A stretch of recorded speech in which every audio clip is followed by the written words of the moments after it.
Hello hello. ये जो public है ये सब जानती है, पब्लिक है ए बाबू, ये पब्लिक है पब्लिक।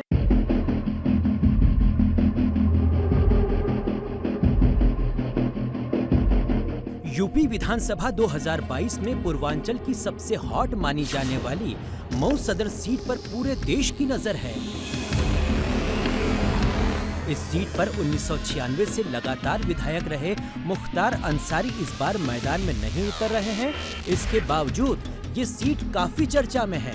वजह है इस सीट से मुख्तार अंसारी के बेटे अब्बास अंसारी जो खुद मैदान में उतर गए हैं। शूटिंग की वजह से एक बार आप काफ़ी चर्चे में भी आए थे और आपके घर से कहा गया कि हथियारों का बड़ा ज़ख़ीरा मिला था और जो चुनाव आयोग में जो आपने जो चीज़ें रखी होंगी, आपके ऊपर जो मुकदमे हैं, ज़ाहिर है उसमें भी उसका जिक्र होगा। जी जी बिल्कुल। मेरे घर से जो भी वेपन मिले थे वो सारे मेरे लाइसेंसी वेपन थे, जो पुलिस ने राजनीतिक द्वेष के चलते एक मुकदमा लगा करके मेरे वेपन्स को सीज़ कर लिए थे। मगर ऊपर वाले का ये करम रहा और देश में न्यायपालिका आज भी जिंदा है, तो न्यायालय से मुझे बेल मिली हुई है और मैं इसीलिए आपके भी इतने सारे वेपन मिले, इतने का क्या काम, कहाँ से लाए इतने हथियार? जब होता है, आप शूटिंग स्पॉट्स के बारे में जानते नहीं हैं। जैसे हमारी दोस्त हैं श्रेयाशी जी, तो आप उनसे भी पूछिएगा तो उनके पास भी करीब 10-12 वेपन्स हैं। तो हम लोग स्पोर्ट्स पर्सन को वेपन की लिमिट ख़त्म हो जाती है हमारे पास। अगर आप अर्जुन अवार्डी हो गए तो आपके पास अनलिमिटेड वेपन रखने की वो होती है। उस हिसाब से जो रिनाउंड शॉट शूटर होता है उसके एक उम्मीद बनाई जाती है। नॉर्मल आदमी देश में सिर्फ 3 वेपन रख सकता है, अब तो वो भी कम कर दिए गए हैं, अब 2 कर दिए गए हैं। मगर एनआरआई का मेंबर है, नेशनल राइफल एसोसिएशन का कोई मेंबर है, तो उसको भी अभी भी 3 वेपन रखने की अनुमति है। उसके साथ साथ जब हम स्पोर्ट्स में खेलते हैं तो हर साल हम जब क्वालिफाई करते हैं तो हम अपनी शूटिंग की इन्हांसमेंट के लिए गवर्नमेंट ही हमको एक स्पोर्ट्स मिनिस्ट्री की तरफ से एक रिनाउंड शॉट सर्टिफिकेट मिलता है और इंपोर्ट परमिट मिलता है, जिसमें कस्टम एक्ट के 147 के उस पर हमें वेपन 146 के उस पर हमें बाहर से वेपन लाने के लिए टैक्स की छूट भी मिलती है। तो टैक्स की छूट के बाद हम अपने स्पोर्ट्स वेपन को बाहर से अपनी स्पेसिफिकेशन के अनुसार बनवा करके लेके आते हैं और उससे अपनी स्पोर्ट्स को आगे बढ़ाते हैं, क्योंकि अलग अलग इवेंट्स हैं, अलग अलग तरीके के स्पोर्ट्स हैं, तो उसमें अलग अलग तरीके के वेपन्स की ज़रूरत पड़ती है। अभी शुरुआत में ही आप पर 5 मुकदमे हो गए। चुनाव आयोग में जो आपने हलफनामा दिया है उसमें आपने खुद ही बताया है कि 5 मामले हैं आप पर। इतनी कम उम्र में इतने मामले हो गए। अब आप देखिए और आप ये भी देखिए कि ये 5 मामले हुए कब। अब पहला मामला मेरे ऊपर शुरू हुआ 2019 लोकसभा चुनाव के बाद। मैं गाजीपुर मऊ 2 सीटों का लोकसभा प्रभार था मेरे पास। आजमगढ़ सीट राष्ट्रीय अध्यक्ष अखिलेश यादव जी लड़ रहे थे, तो वहाँ पर भी जिम्मेदारी थी। और बगल में गोरखपुर, बगल में बनारस होने के बाद जब गाजीपुर और घोसी जैसी सीट भारतीय जनता पार्टी हार गई तो हज़म नहीं कर पाई। तो अब जनता के बीच में जो चर्चित चेहरा था उस चेहरे को जनता से अलग करने के लिए मेरे ऊपर मुकदमे की फहरिस्त की शुरुआत अगस्त 2019 से हुई और आखिरी मुकदमा आज से 4 दिन पहले लगाया गया है आचार संहिता के उल्लंघन का। जबकि हमारे क्षेत्र में अभी तक किसी भी गाड़ी पे चलने के लिए, क्योंकि अभी स्क्रूटनी नहीं हुई है और कोई कैंडिडेट नहीं बना है, तो अभी कोई यहाँ लिमिटेशंस नहीं लगाई गई हैं। कोई भी अभी ये नहीं बताया गया है कि आप किस गाड़ी पे पास लगेगा नहीं लगेगा।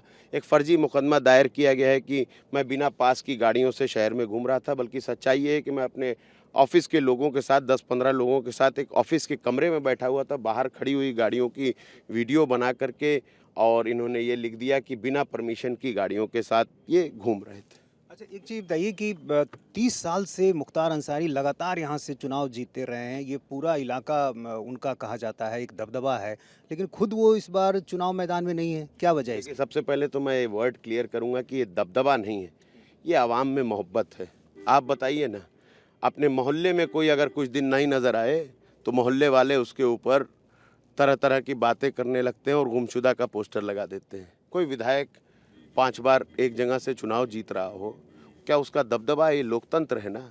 यहाँ तो चुनाव आचार संहिता के अंतर्गत आता है और उसके साथ साथ इलेक्शन कमीशन उसको पूरी पैनी नज़र रखता है। और वैसे भी आपने पहले ही कहा कि मऊ तो एक हॉट सीट है, यहाँ तो हमेशा हम सत्ता के विरुद्ध चुनाव जीतते आए हैं। तो आपको लगता है कि क्या दबदबे से चुनाव जीता जा सकता है? इस बार आखिर मुख्तार चुनाव खुद क्यों नहीं लड़ रहे हैं, ये हर किसी के मन में सवाल है। देखिए, सत्ता सरकार की साजिश थी इसमें कि विधायक जी का पर्चा ना दाखिल हो पाए, और दूसरे राष्ट्रीय अध्यक्ष दोनों पार्टियों के जब उन लोगों को ये बात समझ में आई, और इंटेलिजेंस के द्वारा उनके भी लोग हैं जिन्होंने ये बताया कि भाई विधायक जी का अगर पर्चा दाखिल हो जाएगा, हो भी जाता है किसी तरह, जो कि होने भी नहीं देंगे, क्योंकि कोविड-19 प्रोटोकॉल के अंतर्गत इन्होंने कई सारी चीज़ों को रोक लगाई। कोर्ट से मिली हुई परमिशन के बावजूद भी विधायक जी से मिलने, क्योंकि कम से कम अगर 2 सेट में भी आप पर्चा दाखिला करते हैं तो 10 प्रस्तावकों की ज़रूरत होती है एक सेट के लिए, तो 20 लोग जेल के अंदर जाएं, उनके पास उनसे साइन कराएं, फिर 2 नोटरी के लोग जाएं, 2 अभिवक्ता जाएं, तो 24-25 लोगों को जाने की अनुमति नहीं दी। कोर्ट ने तो दे दी, मगर आप भी जानते हैं कि शासन प्रशासन जब भी चाहता है तो उसके पास बहुत सारी चीज़ें होती हैं रोकने के लिए। बीच में लगा दिया कि हज़रत अली का जन्म दिवस है, तो यौम पैदाइश है, तो इसलिए अभी आज बंदी है। फिर अगले दिन लगा दिया कि रविदास जयंती है, इसलिए बंदी है। फिर 17 तारीख को आखिरी दिन बचा था। अब अगर सुबह कोई बांदा से उनका पर्चा लेकर निकलता भी तो 3 बजे तक यहाँ पहुँच नहीं सकता था आर.ओ. साहब के यहाँ। तो इन सब कारणवश हम लोगों ने ये फैसला पार्टी के राष्ट्रीय अध्यक्ष और घर परिवार के बड़े बुजुर्गों ने लिया कि इस बार चुनाव को मैं लड़ूंगा। लेकिन आपने ये भी कहा था शायद कि हत्या की साजिश रची जा रही है, तो क्या ये भी एक मन में डर था कि यदि वो चुनाव मैदान में आएंगे तो ये चीज़ें हो सकती हैं? देखिए, चुनाव मैदान में आने के लिए तो बहुत बड़ी बात है। देखिए, उनको आज तक कभी किसी भी चुनाव में आने नहीं दिया गया, ना पर्चा दाखिल करने आने दिया गया, ना ही कभी चुनाव कैंपेन में आने दिया। 4 बार तो जेल में रहकर चुनाव जीता। हमेशा चुनाव जीते हैं जेल से, जनता के आशीर्वाद, जनता के प्यार से। यहाँ मऊ के बुनकर उनसे बेपनाह मोहब्बत करते हैं और सबने उनको वोट दे करके हमेशा चुनाव जिताया है। बात यह है कि आज भी जो सत्ता में बैठे लोग हैं और सत्ता के चहीते माफिया जो हैं, वो उनके खिलाफ मेरे पिता गवाह हैं, जिन्होंने उनके ऊपर हत्या का प्रयास किया था, और वो चाहते हैं मेरे पिता की हत्या करना। और आज भी ऐसा नहीं है कि वो चुनाव नहीं लड़ रहे हैं, आज भी उनको जेल के अंदर, अभी कुछ दिन पहले ही हमारे छोटे भाई गए थे मिलने, तो उन्होंने मीडिया में बयान भी दिया था कि मेरे पिता ने लिखित में भी दिया है कि मुझको जेल के अंदर जहर देने की कोशिश की जा रही है, बदमाशों को जेल में बंद करा करके उनको पैसे का लालच दे करके उनसे हत्या कराने की कोशिश की जा रही है। जो जेल में सज़ा याफ्ता कैदी बंद हैं, उनको छोड़ देने का, उनकी सज़ा माफ़ कर देने का ऑफ़र दे के सरकार के माध्यम से कोशिश किया जा रहा है कि वो अंदर उन पे कुछ कर दें, मगर जाखो राखे साइयाँ मार सके ना कोई।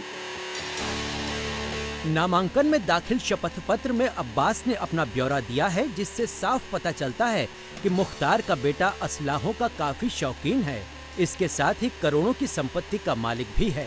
सुभाषपा उम्मीदवार अब्बास अंसारी ने नामांकन के दौरान शपथ पत्र सौंपा, जिसमें उन्होंने करोड़ों की संपत्ति का जिक्र तो किया ही, इसके साथ ही 8 अलग अलग हथियारों का भी जिक्र किया।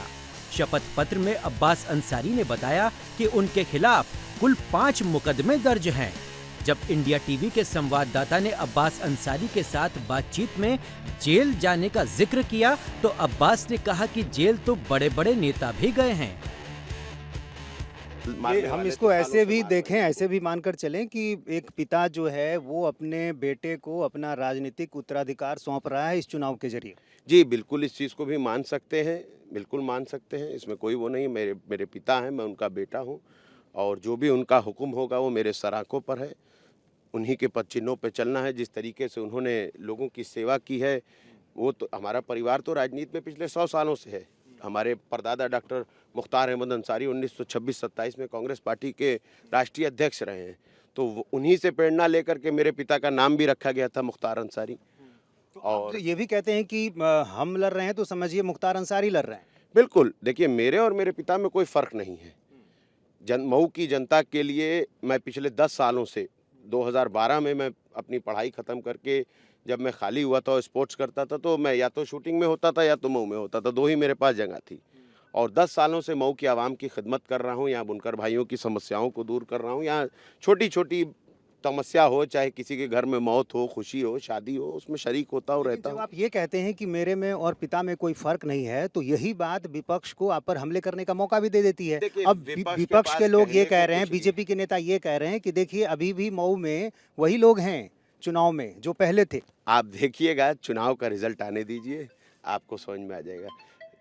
30 सालों से जो आदमी को यहाँ की जनता ने आशीर्वाद दिया है, वो आगे भी आशीर्वाद देने को तैयार है। आप रिजल्ट देखिएगा 10 तारीख को मुझे लगता है, उम्मीद है कि आपसे और मेरी फिर मुलाकात होगी और आप देखिएगा कि इस जनपद में ही नहीं, आसपास के 2-4 जनपदों में सबसे ज़्यादा बहुमत से जीतकर आप सबके आशीर्वाद से आऊँगा। योगी जी की एक स्पीच मुझे याद आ रही है, एक चुनावी सभा में उन्होंने ये कहा कि अभी भी वही हवा है, वही सपा है, वही माफिया, वही अपराधी हैं, कैराना में भी वही हैं और मऊ में भी वही प्रत्याशी है। अब आप सोचिए कि 5 साल सत्ता में रहने के बाद कोई काम ही नहीं है, कोई काम किया नहीं है, इसलिए इसी पर बात कर रहे हैं। उनको तो 5 साल मुख्यमंत्री रहे हैं, बातें करनी चाहिए कि हमने ये किया, हमने वो किया, वो बात क्या कर रहे हैं। देखिए, विपक्ष पे उंगली वही उठाता है जिसने अपने अपने वक्त में काम नहीं किया होता है। काम नहीं किया है, जनता से परेशान है, विचलित हैं, पता है कि बड़ी बुरी तरह से हार रहे हैं। इतनी कम से कम 200 से 300 ऐसी 200 से 250 ऐसी सीटें हैं जहां भारतीय जनता पार्टी की जमानत भी नहीं बचेगी।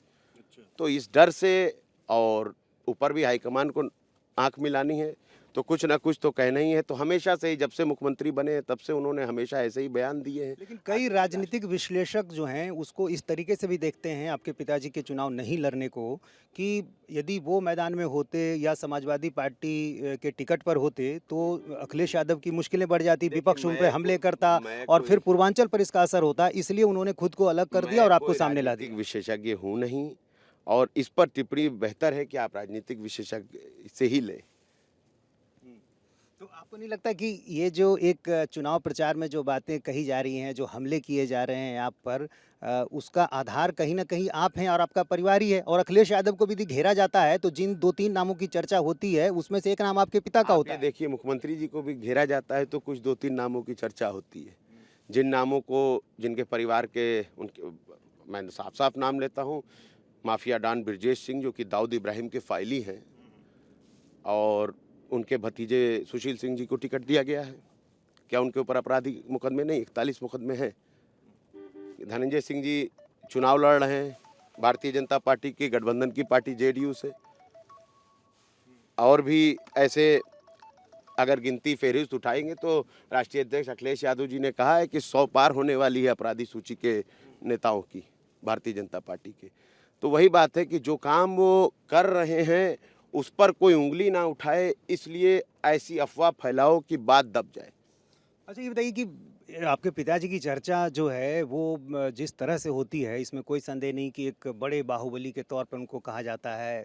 उनके शब्द, जो शब्द जोड़े जाते हैं, कुख्यात शब्द जोड़ा जाता है, तो आपको इससे परेशानी होती है?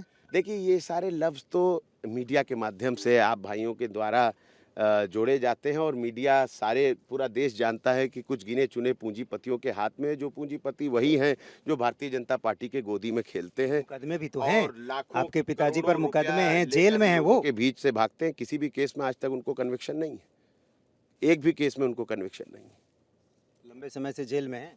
आप बताइए, इस देश के बड़े बड़े नेता, आप हमारे नेहरू जी को भी देख लीजिए, वो भी जमाने तक जेल में रहे।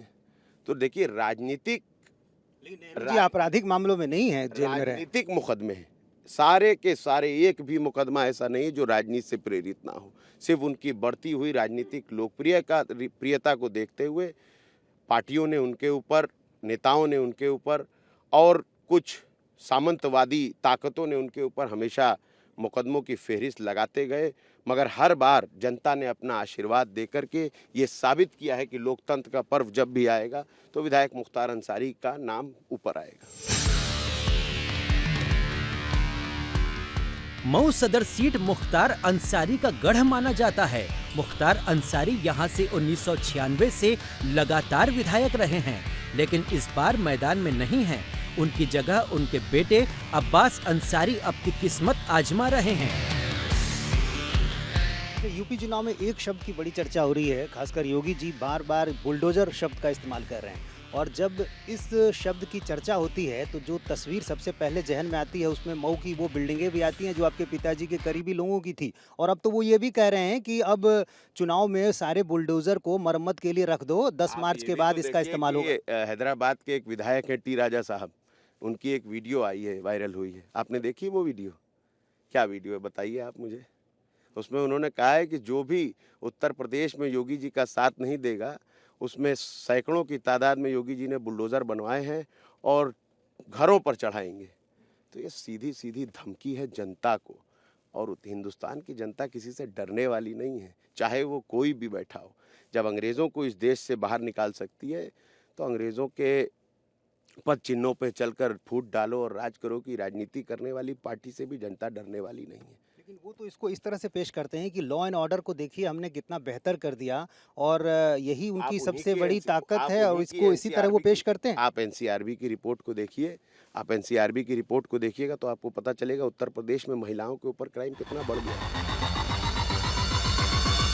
मुख्तार अंसारी पर प्रशासन की ओर से पिछले कुछ समय से लगातार कड़ी कार्रवाइयां हो रही हैं। इस कारण हालात पहले जैसे नहीं रहे। अब देखना होगा कि इस खराब छवि के साथ मऊ की जनता अब्बास अंसारी को स्वीकार कर पाती है या नहीं। Bureau report, India TV, Mau.